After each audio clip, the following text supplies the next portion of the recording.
민주당 박범계 의원은 명태균 씨가 이른바 황금폰 복사본을 가지고 있고 그 내용을 공개할 거라고 말했습니다. 윤석열 대통령뿐 아니라 여권 관계자들의 연루 의혹에 대한 검찰 수사가 제대로 진행되지 않으면 명 씨가 사용하던 휴대전화 복사본을 터뜨리고 특검에도 넘기겠다고 했다는 겁니다.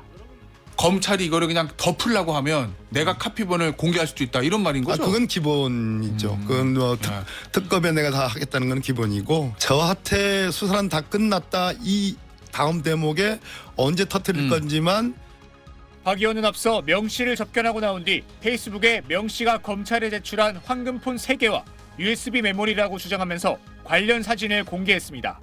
그러면서 공천 개입 의혹 정황이 담긴 걸로 추정되는 이른바 황금폰 복사본이 존재하며 어느 시점에 터뜨릴 거냐만 남았다고 밝힌 바 있습니다. 이런 가운데 명태균 특검법이 야당 단독으로 국회 법제사법위원회 소위원회를 통과했습니다.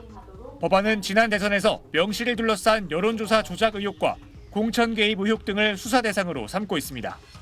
국민의힘은 여당 의원 모두가 수사 대상이 될 수 있는 악법이라고 반발하며 회의장에 들어가지 않았습니다.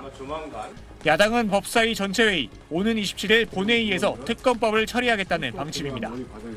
다만 법안이 본회의를 통과해도 최상목 대통령 권한대행이 거부권을 행사하면 국회로 되돌아오게 됩니다. SBS 김진우입니다.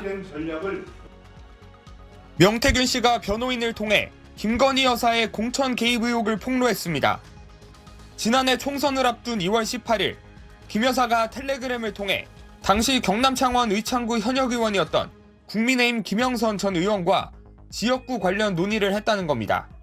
이 논의 이후 김 여사가 같은 날 김 전 의원에게 전화해 창원 의창구에서 김상민 검사가 당선될 수 있도록 지원하면 선거 이후 장관 또는 공기업 사장 자리를 주겠다고 말했다는 게 명 씨의 주장입니다.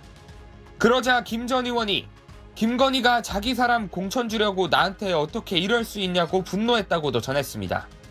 명 씨는 이를 계기로 김 전 의원이 비례대표 1번 자리를 받기 위해 개혁신당 입당을 고민했고 지난해 3월 이준석 천하람 의원과 함께 칠불사에 다녀온 게 그 증거라고 주장했습니다.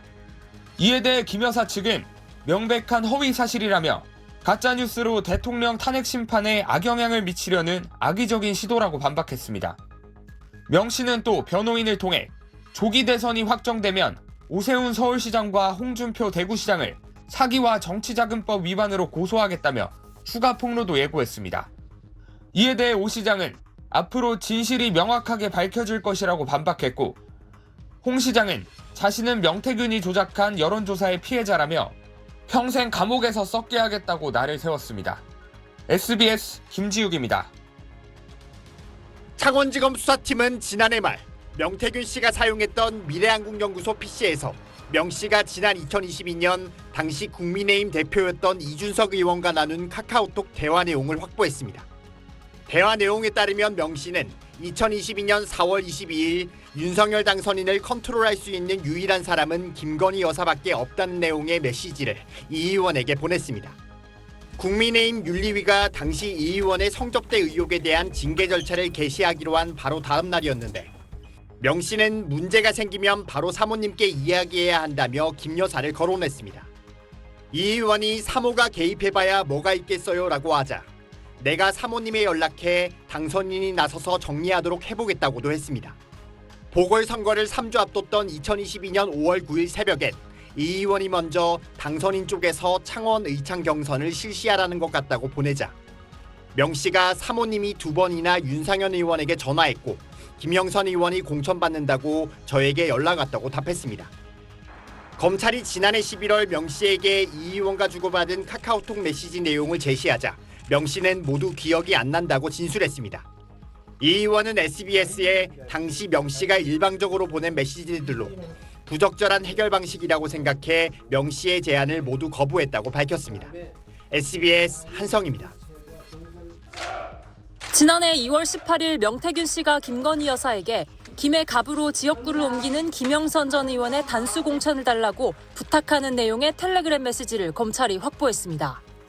명 씨는 경남은 학연, 지연이 강하니 여사님이 이 부분을 해결해달라며 김해 갑은 당협위원장이 공석이니 정리하는 게 쉽다고도 덧붙였습니다.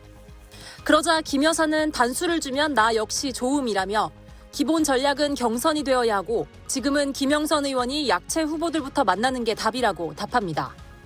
그런데 검찰이 확보한 통화 수발신 내역에 따르면 명 씨와 김 여사 간 메시지가 오가고 1시간 반쯤 뒤인 오후 5시쯤 김 여사가 김영선 전 의원에게 2차례 전화를 걸었고 밤 8시 반쯤 또다시 전화를 걸었습니다. 명 씨는 이날 밤 미래한국연구소 직원이었던 강혜경 씨에게 김 여사가 전화로 김 전 의원 컷오프 소식을 알려왔다며 지역구 변경 소식을 기사에 써야 한다고 말했습니다. 이후 김 전 의원의 김해갑 출마 사실이 언론을 통해 알려졌습니다. 검찰은 이러한 정황에 대해 명 씨가 김 여사를 통해 창원시 의창구 공천 개입을 시도했지만 컷오프가 예상되자 김 여사 조언 등에 따라 김 전 의원의 지역구를 옮겨 급하게 언론에 발표한 것으로 보인다고 적시했습니다. 이외에도 검찰은 지난해 2월 18일부터 3월 1일까지 김 전 의원과 김 여사가 전화 4번, 문자 7번 등 총 11차례 연락을 주고받은 걸로 확인했습니다. 명태균 관련 사건을 창원지검으로부터 이송받은 서울중앙지검은 김 여사에 대한 직접 조사가 불가피하다는 입장인 걸로 알려졌습니다. SBS 여영규입니다.